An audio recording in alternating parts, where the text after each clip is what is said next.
Thanks very much. Great to be here. I'm going to start sharing my slides. Wonderful. We can see those okay? Awesome. So I have no conflicts of interest to declare.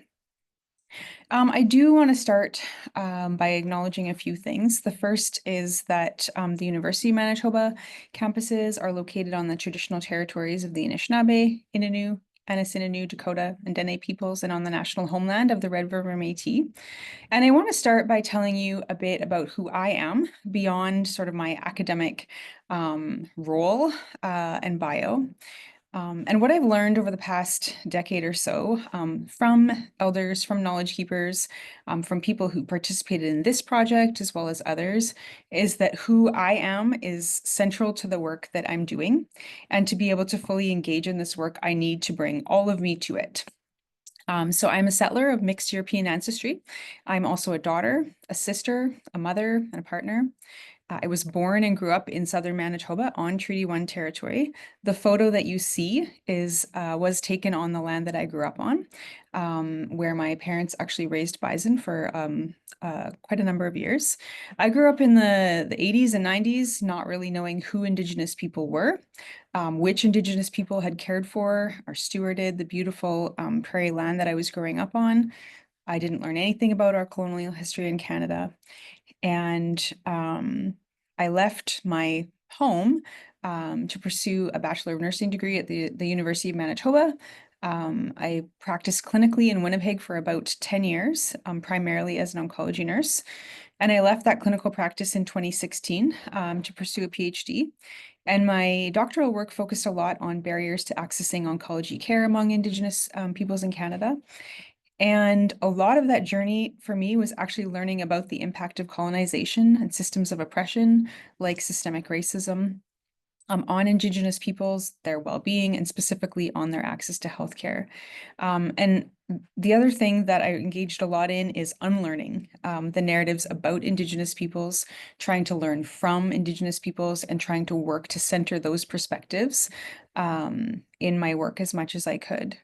I also want to acknowledge, I'm sure there's lots of folks in the healthcare space or health research space that our healthcare systems have been used as systems of colonization for several centuries now. And so I hope that by acknowledging this land, we're reminded of that colonial history and also that we have an opportunity to consider how we as healthcare providers, researchers, have a responsibility to reflect on how we're either perpetuating those colonial ideas and systems of oppression or how we're actually working to counteract them, including how we can foster things like inclusivity, respect, and reciprocity. Now, I have a couple of other presenters who are presenting alongside me today, and I will have them introduce themselves a little bit later on in the presentation. So what are we here for today? My hope is that by the end of the session today, you will be able to identify some considerations for preparing to conduct patient engagement with Indigenous individuals, describe the importance of personal critical reflection, and think about your own readiness to engage and identify some areas for growth and learning. And so as we start today and as you listen, I want you to reflect on a few things. The first, do you feel like you have the knowledge and abilities to engage with individuals and our communities that are Indigenous? If so, what might you have done to prepare for this? And if not, where do you feel like you maybe need to grow? Or what do you feel like you need to learn in order to be able to do this well? So I want to tell you a little bit about the background of the project, how and why we got started. If you work within the cancer research space, or even if you don't, you might be aware that cancer is really a rising concern among Indigenous peoples in Canada.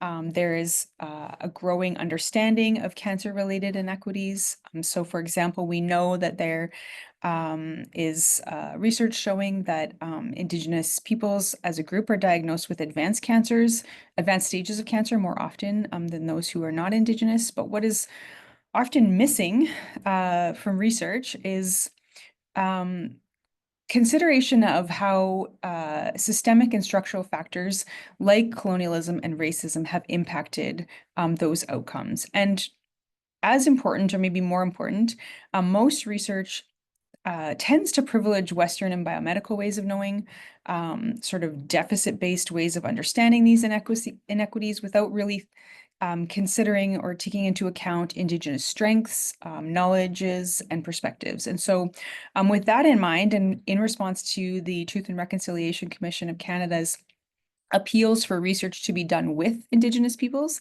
we came together as a team of Indigenous and non-Indigenous researchers and healthcare providers. And the initial project idea was developed by Dr. Gordon Budahan, a thoracic surgeon who noticed barriers to lung cancer care in his own patients. He reached out to me at the time I was conducting some doctoral work looking at some of these same challenges, and put together a team that also included those names you see on the screen: Dr. Marlon Bennett, Annette Schultz, Kendra Rieger, and Lee Much. And Dr. Budahan moved away shortly after we received the funding, and so I ended up in the role of taking the lead on this project. And what we wanted to do was work collaboratively with Indigenous people to better understand the existing inequities and to develop meaningful strategies to address them. But backing that up, as a first step, we sought to build culturally respectful relationships with Indigenous elders, knowledge keepers, cancer survivors, and family members, and look at what they might prioritize as future research. So how do we approach engagement? What I want to do briefly is sort of walk through some of the logistics on this slide, and then on the next slide, I'm going to share some of my own reflections and learnings. So as a research team, we had sort of, I guess, sketched out a plan that included this series of sharing circles as a way of engaging and building relationships. But before doing this, felt strongly that we needed the guidance of an elder. And so through connections that people on the team had, I was connected with Elder Mabel Horton, who I believe is either here or joining us later, I hope. And we met a few times, and I was able to share where the project idea came from. Together, we talked about how we might approach the project, different considerations. And our approach did include those 4 sharing circles. They were meant to be sequential, meaning that originally we planned to bring together the same group of people on 4 different occasions with a slightly different focus for each of the sharing circles. Of course, this didn't go exactly as planned, as most projects don't, and not all participants chose to attend all circles for various reasons. We held our initial sharing circle in person, and the 3 follow-up sharing circles virtually at the request of the folks who were joining. Elder Mabel led each of the circles, opening and closing each one through with a prayer. And at the start of each circle, I shared a little bit about the reason that we were doing the project. In the second, third, and fourth circle, I shared summaries of perspectives that had been shared up to that point. And the reason for that was so that we could try to sort of build on what was shared in previous circles. And then we invited folks to share about their own experiences of cancer, where they thought that barriers and challenges existed, where they thought that future research should be focused, and whatever else that they wanted to share, whatever part of their story that they wanted to share with us. Each person who participated was offered an honorarium. In terms of inviting folks to participate, we did this primarily through our networks. So each of the research team, those names I put up earlier, has been working in the area of Indigenous health research for varying lengths of time, some for many, many years. And we drew on our own networks and asked folks to spread the word about this project. This worked really well in some cases, but was challenging at other times. So more on that in a second. And in each of the 4 circles, our story shares talked about the desire for a closing feast as a way of ending in a good way, as a way of honoring and celebrating the work that we had done together, and that they wanted the information shared within the circles to be shared more broadly, so beyond those who were just part of the circles and part of the project. So with that in mind, we planned a closing feast and a sharing circle.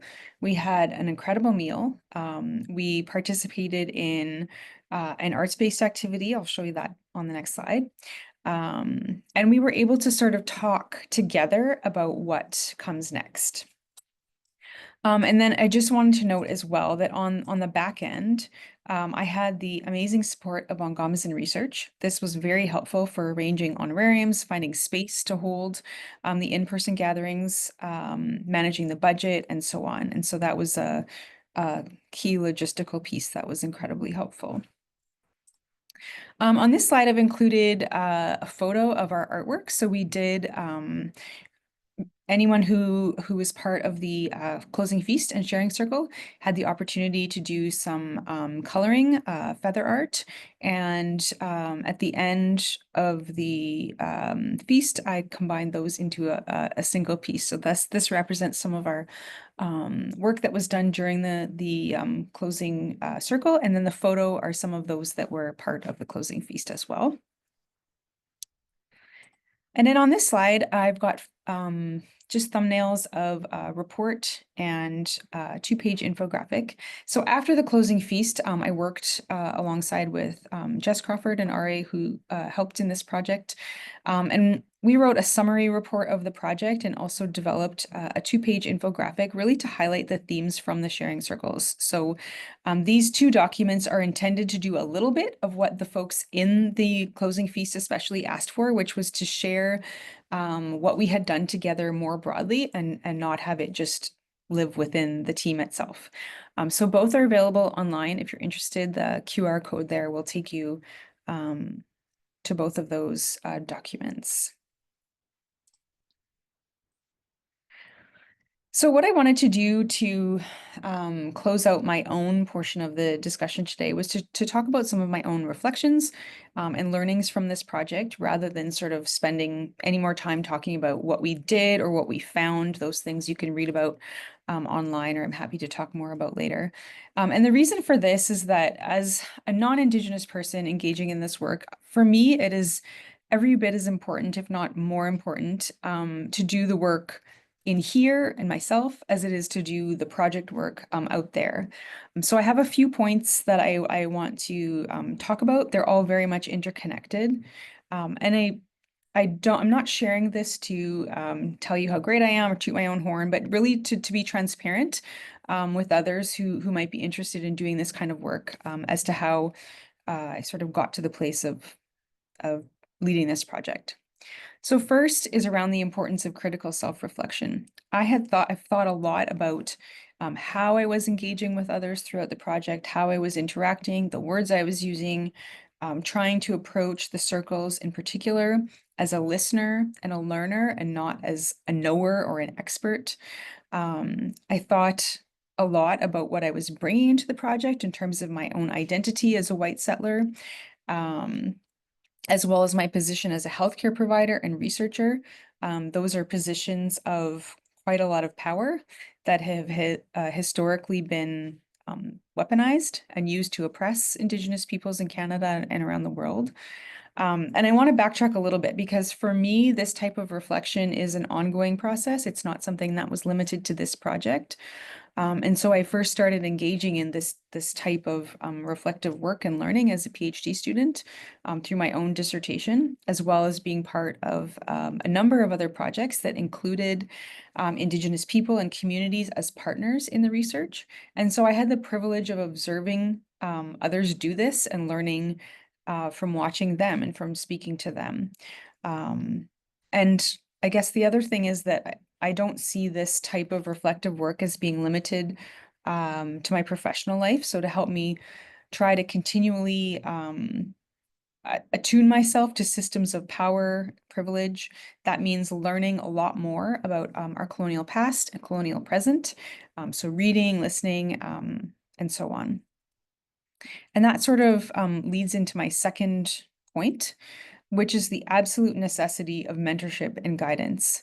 I depended on the guidance and mentorship of folks on the team a lot. So, for example, I wasn't always sure about very practical things like whether or when or how I should offer tobacco, for example. And so the team was extremely helpful in supporting me in some of this learning. They also had really creative ideas. So the feather art was an idea from Dr. Marlon Bennett, who suggested that, you know, folks like to engage in some art, especially if stories are being shared that are difficult. It sort of takes the focus a little bit off. And I often felt unprepared, uncertain, uncomfortable for sure at times. And so drawing on that knowledge and experience of the team was really critical for me. The third point is around the need to be flexible as a researcher. And what I mean by that is that I had to hold on to my ideas of how things should be done very loosely. So an example of this was our recruitment or inviting folks to participate was challenging. I don't know that I ever met sort of the ideal numbers or the numbers that we had proposed in our plan. But I was reminded by one of my mentors that whoever needs to be there will be there. And it wasn't the numbers that mattered so much. So I needed to sort of let go of my frustration and disappointment when plans didn't work out. And where we may have had, you know, 8 or 10 people signed up and only 3 attended, those that were there that needed to be there were there. I also need to be flexible and open to receiving feedback. A good example of this was receiving the feedback that the honorarium was too low. And so I was really asked to think about, you know, what we were asking of participants and urged to increase the honorarium amount. We were asking people to share about potentially their trauma, potentially their very difficult and painful cancer story, and it wasn't necessarily worth $50 to them, although that, you know, is often perceived by the institution or the university as a significant amount. So staying flexible and humble and taking that feedback was really important. And finally, learning and reflecting on how I could elevate Indigenous ways of knowing and being. So obviously approaching the project from the outset, by centering it around sharing circles, but then also, you know, making space for spiritual and cultural practices, having our in-person circles in spaces where we could smudge, for example, taking feedback from Elder Mabel about what other things we might want to incorporate.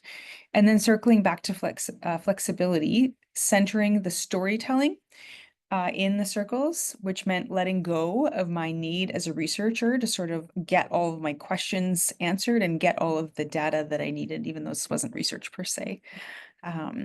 So I think those are probably my key reflections and learning that I wanted to share with you today. We have a few folks that I've asked to come along with me to share their own experiences as well.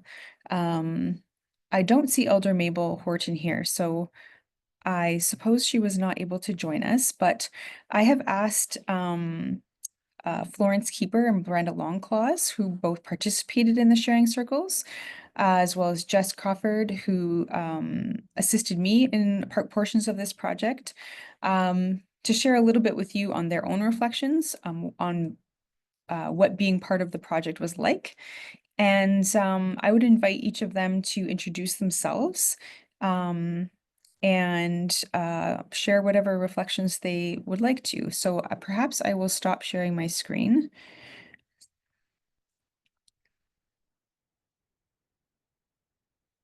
There we go. I can see you all now.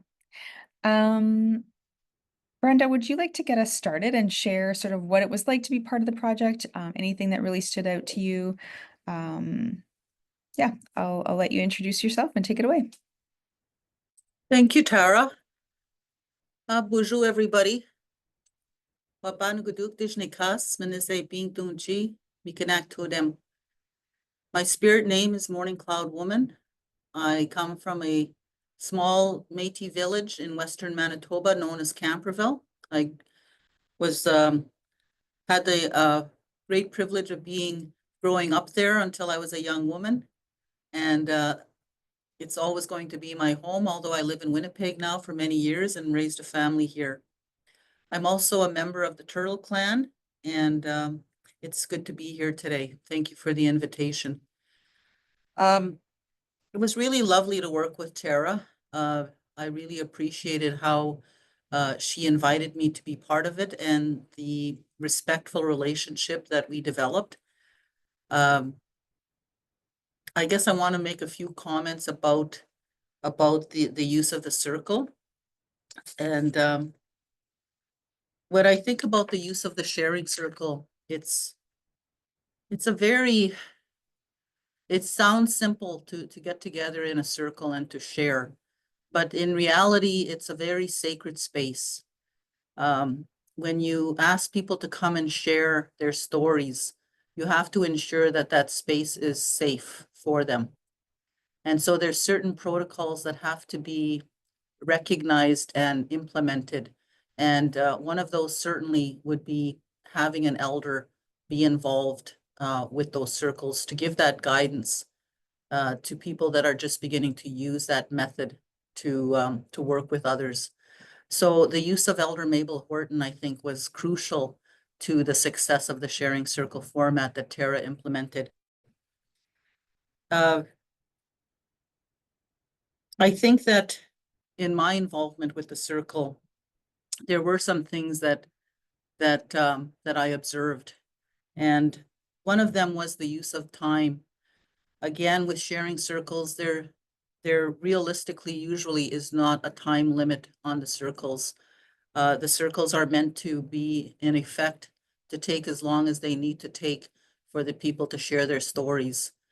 And so, however, given our constraints of being in a a university type setting, I know that that time was limited. And so I think that I would encourage those that are thinking of using this method to consider that that time is very important and the need to give time to the participants to share their stories.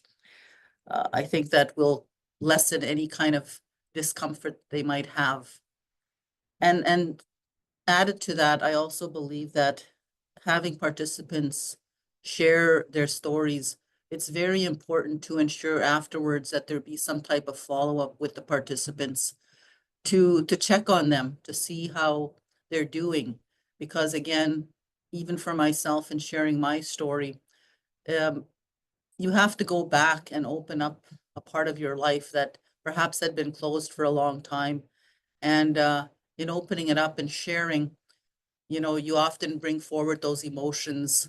And as Tara mentioned, even some trauma, depending on what happened during your cancer experience. So in using the sharing circle as a model of engagement, it's always important to remember that we need to ensure that those participants are taken care of after the sharing circle as well as during. The other thing about the sharing circle that I think is important to remember, and it's an important consideration, especially when it's used in this way, is the confidential nature of the sharing circle. And so the understanding that when people are sitting in the circle, there may be things that they do not want to share, with the greater audience. And so that has to be an understanding, I think, that not all information has to be shared. And I don't know that that was how that was done in this circle. I wasn't involved in all the circles, but that is something that I would share with you today, all that's an important piece of using the sharing circle as a method of engagement, is the confidential nature. So if some of the participants, they understand coming in that they're sharing their story, but maybe there's parts of it that they don't really want out there. And I think that would have to be respected and just be part of the process. So I like the idea that that we're talking about today in terms of historically, I think many Indigenous people feel that their power is taken away from them during the experience of being involved with the healthcare system. And this approach puts them back into a position of power You know, they now are working with the doctors and other healthcare providers and nurses in more of a relationship, you know, a respectful relationship. And in some ways, I would think is patient-led, you know, that it's patient-led, that you would listen to the stories and take action from what you're hearing from the patient. I like the fact that the way in which Tara created the circles, they became very non-threatening. And I think it's also, again, very important for Indigenous people because historically they didn't feel very safe. And the way in which it was done, I think, created that feeling of safety for myself. I felt heard. I felt safe in sharing my story. And I think that needs to be an important part of this kind of work. As Tara was mentioning, I think it's very important to remember the humility that we all have to have in doing this work. You know, that self-reflection, that ongoing learning.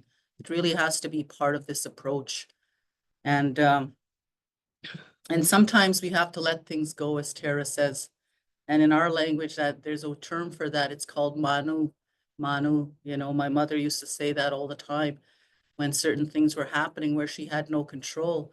She would say manu, and it means translate to like let it happen, you know, just let it go. So yeah, things don't always go, you know, as we want, but I think they're meant to be that way too in the end. So we have to have that understanding nature when we're doing this kind of work, that, you know, things happen and sometimes it doesn't work out the way we plan, but we have to be okay with it. So I just want to thank Tara for involving me in this. I didn't say who I was at the beginning of this all because I'm so excited about the work, but I am the knowledge keeper in residence here at the College of Nursing at the University of Manitoba. So my role is to work with the faculty and staff here to try to incorporate Indigenous ways of knowing, you know, into all aspects of the college. And I really am grateful for having been part of this work. And I'm grateful that there is interest in looking at this type of engagement moving forward. So miigwech, everybody. Thank you so much, Brenda. Thank you for sharing. Florence, I'm wondering if you would share with us any thoughts on the project, the sharing circles, any reflections that you've had or have. You are still muted. Yep. I think you're still on mute.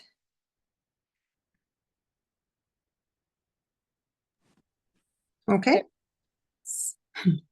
Okay, thank you. My name is Florence Keeper.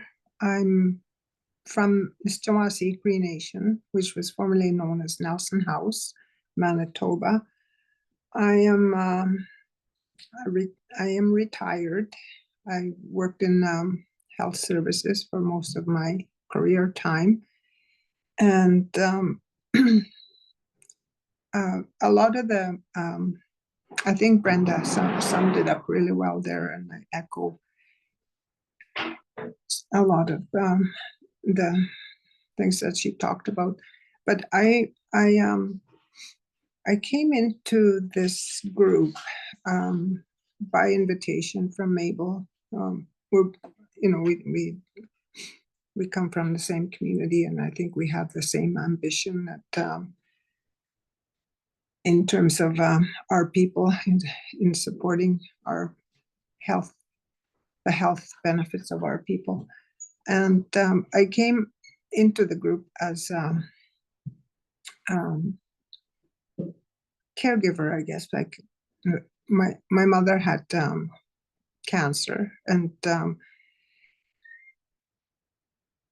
when Tara mentioned earlier about the late diagnosis, and this was in early 90s that we had this experience, and it was late diagnosis, and it was very scary for us because my mother was visiting Winnipeg when she got pneumonia, and the pneumonia was all of a sudden leukemia, and then, you know, it was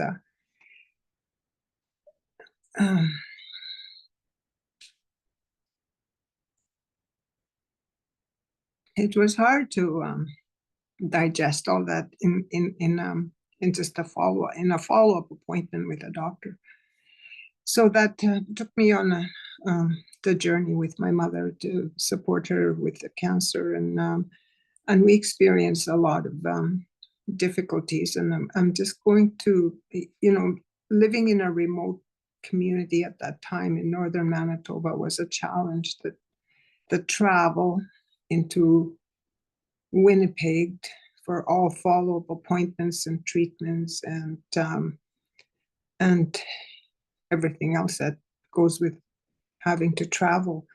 But one of the things I do remember, and I thought about it a lot, is when we talk about patient engagement, the doctor that was treating my mother was a very caring individual. And I think the way he approached, the way he spoke with my mom and the way he treated her with respect and kindness and really helped a lot in her journey. And, I'll never, I don't think many of us would remember a doctor's name from 40 years ago. And I remember the name Dr. Johnson from the Health Sciences Centre. And he took the time to sit and talk with us, and he listened to us, and he understood the challenges of, first of all, in just getting to his office. We had the challenges we had, and so I think, I don't know, maybe I'm not right in the engagement part of this, but that I call engagement from a doctor, and that's so crucial. That is so important. And anyhow, I mentioned that I worked in a healthcare service. I think in my time there, I was able to see the challenges that our people went through in accessing the systems, the challenges of, the jurisdictional barriers and just not having the services that are available in a city, in remote communities. And that I think it's so important that there is conversation now with that. And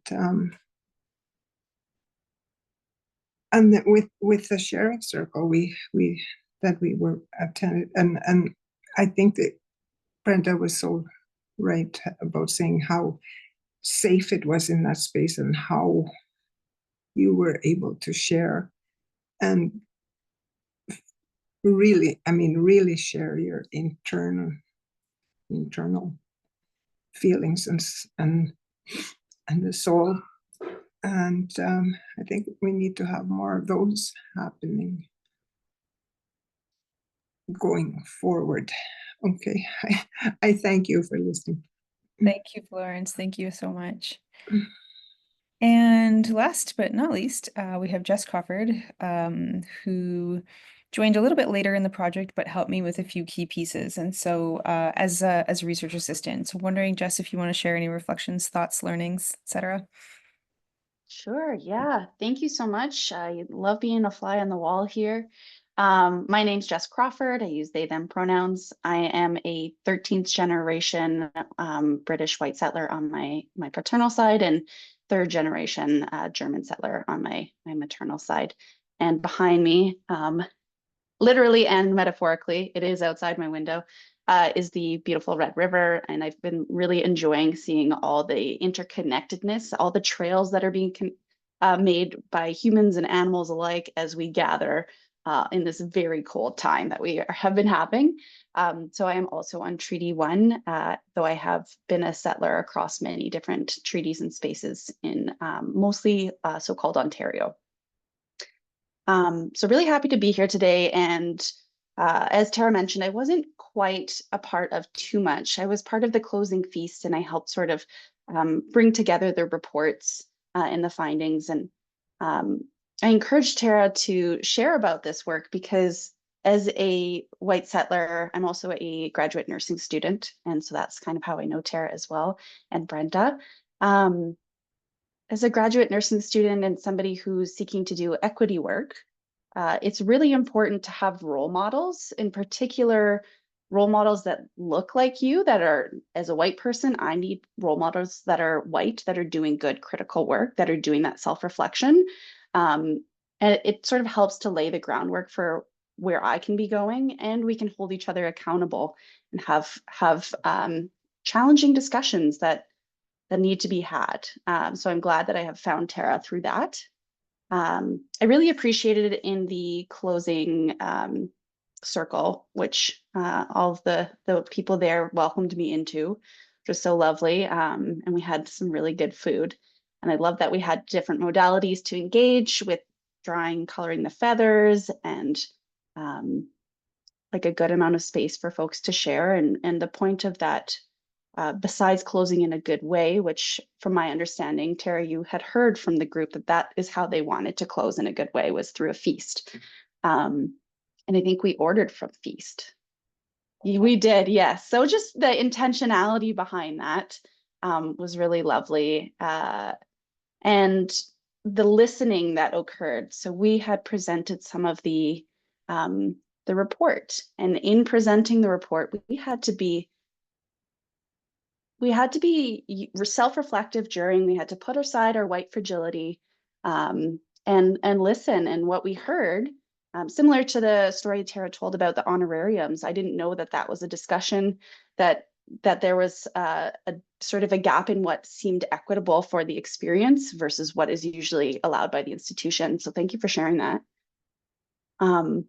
But we had heard what was missing in the draft findings was really crucial, was racism. We didn't call out racism.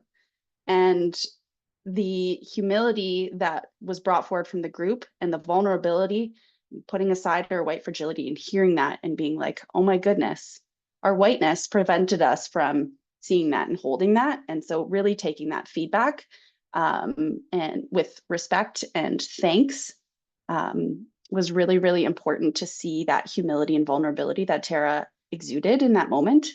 So that was really cool. Granted, there's still some work there. The fact that we didn't see the racism means that there's that ongoing journey to do that work.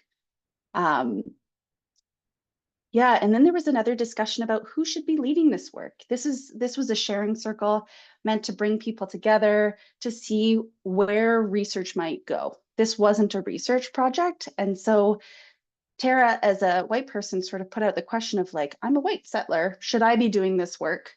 And there was a really good discussion. I think this question sort of draws from these ideas of not wanting to be what's called a white savior, or have like white guilt, which are very real experiences that we as white people need to be reflecting on and working through and sit with that discomfort.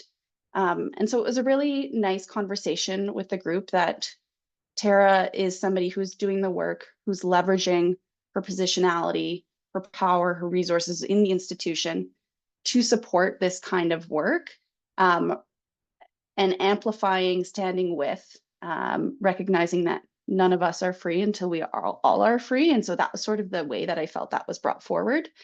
And then listening to Brenda and Florence, I know that we still are learning from Brenda about how to further grow sharing circles in a way that can honor more truly what it looks like for Indigenous people. Even hearing you talk about the use of time and having more flexibility in that, I'm like, ooh, how do we do that? And so there's some discomfort of like, oh, but in the academy, everything is, you have 2 hours for this, so you got to get it done. So I'm taking that in, and I really thank you for that teaching. And I will sit with that discomfort and see how that moves through me as I engage in this work in the future as well. And I appreciate the other insights about, you know, having the safer space with an elder and making sure that there's sort of checks and balances and supporting people after sharing this vulnerable, very personal information, and then the confidential nature. And so we can absolutely continue to grow with all of these wonderful things. Because as Florence said, there are very real experiences that aren't heard enough. And while many of us experience cancer touches many of our lives, we don't all have the same impacts because of social and structural oppression. And so we need to be doing this work with, not for, but with Indigenous people. So I'm grateful to be learning from Tara, but also learning from all of the folks that we were working with. So I feel like I had a wealth of mentors, and I'm very grateful. Thank you very much. Thank you, Jess. Thanks to each of you for sharing. I think that just brings such a different perspective to the project. And I didn't intend for it to be about me, but really just about how we're all learning from one another and what each person is uniquely bringing to the project, and what sharing circles hold, like how they hold potential to be used in a really good way. So thanks to each of you for sharing. That is really all we have planned. So I will open it up to the Q&A, but before I do that, I wanted to do just acknowledge a couple of people. Again, the wonderful research team who supported me so well in this project. So those folks are Dr. Marlon Bennett from the University of Calgary, Dr. Annette Schultz from the University of Manitoba, Dr. Kendra Rieger from Trinity Western University, and Lee Much from WRHA. Our funding, of course, is from the Center for Healthcare Innovation. So thank you folks for that. Elder Mabel Horton, who was instrumental to this project from start to finish. And then we had some assistance again from Ongoma's Research and from the Manitoba Center for Nursing and Health Research, developing one of the graphic images in our infographic. So really a team effort all the way from start to finish. So thanks very much. Happy to try to answer any questions either for me or anyone who's with us today. Thanks so much, Tara and Brenda and Florence and Jess. That was really wonderful.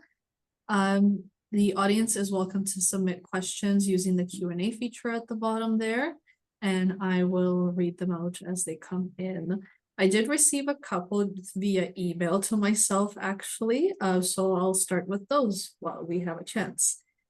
The first one was whether you could talk a bit about your process of working with Elder Mabel Horton and how you became involved with her, and was the process different than from recruiting other participants to come join the project?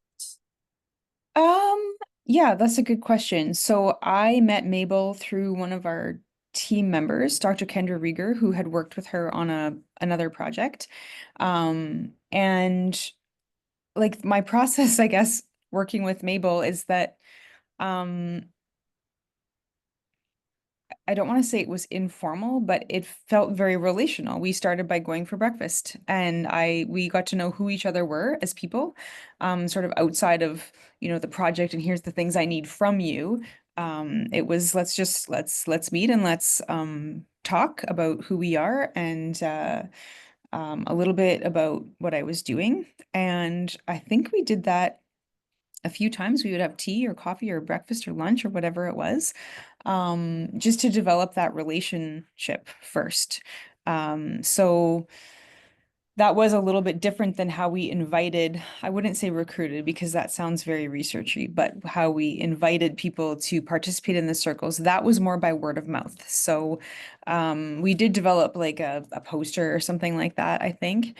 But then it went through our networks to whoever we thought might be interested or could share it around with others. So that was sort of very organic, and was a little bit different for each circle, depending on who we were able to connect with. But the real relationship development, I did not do that with every person that came to join the circle. Does that make sense? Yep, for sure. Thank you. So we have one question come in. So you have all spoken about creating a safe space when hosting sharing circles. such as, of course, also tobacco offerings for the elder, removing time limits. Do you have any other suggestions for creating a safe environment? Like what sort of physical space considerations, communication tips, anything in particular along those lines?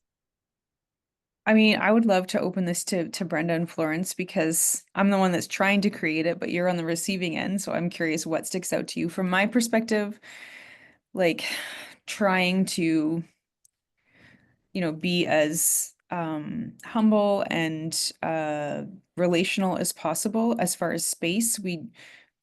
The times that we gathered in person, we used Magizi Agamic, which is, I believe, also known as Bald Eagle Lodge. It's a space on the University of Manitoba campus that holds the Indigenous Student Centre. And the room that we use is actually, it's called the Circle Room. It is built in the shape of a circle. And so I think it probably has elements of Indigenous culture within it that perhaps also contributed. But yeah, perhaps Mabel or Florence, if you have any thoughts on what was it that made it feel safe to you? Love to hear from you.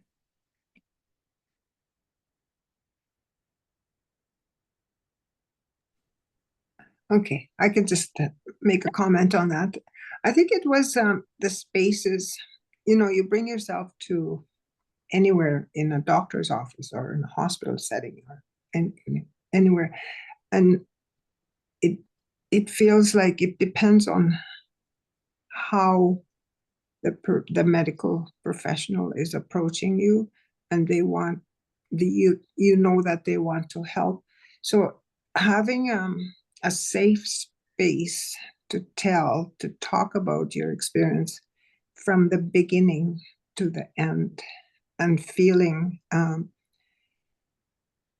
that you've been heard, and what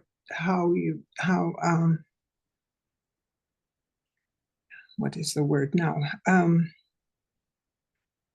It's just that feeling that someone is listening and someone cares, and it's safe, and you can carry that space anywhere you need to be. If it's that way, if that's the way it's almost. I think the safety for me was and being heard, and feeling that I was being listened to right from the beginning to the end of my story. And thank you. Florence, do you have anything to add, Brenda? Yeah, I think in creating a sacred space with a sharing circle, it's so important to have that feeling of safety, and the very nature of the sharing circle is meant to create that feeling of safety. And so again, if people listening are considering the use of the sharing circle, they would have to become familiar with the protocols of the circle, the expectations. So for example, as I had mentioned earlier, the time factor, giving people the time to share their story, not saying, well, you have, 10 minutes or whatever, you just have to give them that time, because they're going back and they're reaching into themselves to talk about something so private. And, you just have to give them that respect, that time, which is shown by the time. The other part of a sharing circle is that the understanding is that that what we say in there is confidential. So people that share, they have to know that, you're not going to leave that sharing circle and then be talking about them outside the circle, and that the use of the sharing circle is to assist them in whatever the purpose of that sharing circle is. And I think also with the sharing circle, in terms of the being safe, is that there's an understanding when we sit in a circle that we're there not to judge. There's no sense of judgment. It's not like we're listening. We're listening with our hearts. We're actively listening to whomever is sharing. There's no interrupting them when they're talking. There's no asking them questions. This is not your normal appointment with a doctor where, you're answering the doctor's questions. No, in a sharing circle, you would be, if you're the healthcare professional, you would be the one listening, and you would be actively listening, and you would not interrupt. That person has that space while they're talking, and when they're done, then perhaps you would respond. And in some cases, you might not respond. You would just sit there and accept what they're saying. So there's different expectations when you sit in a circle. You're not getting up, you're not looking at your phone. Your full attention is there within that circle. And in doing that, you create that space where people feel safe, to talk about their experiences. So, I think that the creation of that safe space is done if you follow the protocols of the sharing circle. It will be there. Miigwech. Thank you, Brenda. Yeah, and that's a really good maybe logistical point if you've not been part of a sharing circle before. It's not an interview. It's not me asking questions and getting responses. It is the story sharers have the floor for as long as they want to share, and then there may or may not be a response afterwards. Yeah. Are there any other questions? We might have time for one more. Sounds good. We do have actually just one more. So as a big thank you to all of you, and then also asking whether there are any readings or trainings that you are perhaps thinking about offering about creating safe spaces and sharing circle protocols or expectations. I am not thinking about offering anything. Nope. I still feel very unqualified to lead this work. It's a good question though. I do think like I spent a lot of time talking about and so did some of the others. Like, Jess shared a little bit as well about when you're coming to this work as a settler, that this isn't like, you're going to go to a webinar and you're going to be ready. This is an ongoing process of reflecting and learning and bringing your own humility and that sort of thing to the table. And the things I might suggest would be kind of different for every person depending on where you're at. Yes, Jess, please add to my answer. Yeah, I was going to suggest to folks that this is sort of, for lack of a better word, experiential learning. For me, anyways, as a white settler, I have gone to open cultural events and ceremonies that are open and learning about how to be a good relative in that way and engaging in this kind of work. I think the relational aspects of engaging with people, especially Indigenous people, are vital learnings that can't be done in a training. And so getting more involved, the U of M has reconciliation events that can be a good place to go learn and meet and chat with other Indigenous folks and other white folks that are doing this work in a good way, hopefully. So my suggestion would be to seek out in your community some events that, as I said, might be open to all people, as opposed to maybe just, obviously don't go to events that are Indigenous specific, because that is not an okay thing for white people or non-Indigenous people to go to. But just ask and try and join some events where you can. Yeah, thanks, Jess.